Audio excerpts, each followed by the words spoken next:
శివాజీ గారు,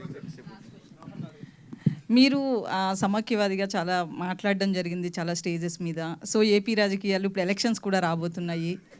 సో అక్కడ మీటింగ్స్ ఏవో కూడా జరుగుతున్నట్లు తెలుస్తుంది. దీని మీద ఒక క్లారిటీ ఇవ్వాల్సిన అవసరం ఉంది. మూవీస్లో చూస్తామా, పొలిటీషియన్గా చూస్తామా?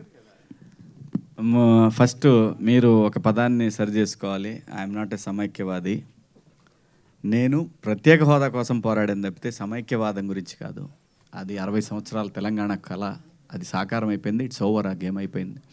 2 రాష్ట్రాలు, 2 అన్నదమ్ములు కలిసి ఉంటున్నారు, హ్యాపీ.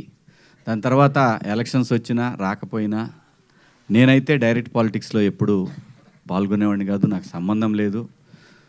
నాకు రాజకీయాల కన్నా కూడా నా పిల్లల కోరిక, నేను యాక్ట్ చేయమన్నారు, నేను యాక్టింగ్ తప్ప ఇంకోటి చేయను. ప్రజలకి సమస్యలు వచ్చినప్పుడు మాత్రం రేపొద్దున వచ్చినా సరే, ప్రజా సమస్యలు ఏమన్నా సరే ప్రజల గొంతుకగా మాత్రమే ఉంటాను. నన్ను కావాలని ఒక పార్టీకి కనుక అంటగట్టాలనుకుంటే ఖచ్చితంగా ఆ పార్టీలోకి వెళతాను, దోలు తీర్చేస్తాను. అందరికీ నా జోలు రావద్దు. నేను నిజాలు మాట్లాడతా కాబట్టి అందరికీ ప్రాబ్లమే. సో అటువంటి వాడు రాజకీయాలకు పనికిరాడు, నేను రాజకీయాల్లో పనికిరాను, నాకు తెలుసు. ప్రజల గొంతుకగా మాత్రమే ఉంటాను.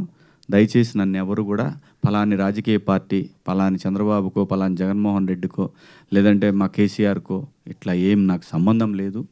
నేను ప్రజల సమస్యల గురించే మాట్లాడతాను. అది మాత్రమే గుర్తించండి. గుర్తించబోయినా నాకు పోయేదేమీ లేదు. శివాజీ, శివన్న ఎప్పుడు ప్రజల గొంతుకే. ఆ గొంతుకు ఎప్పటికీ మోగబోదు. Until I die. I'm for the people. That's all. Thank you.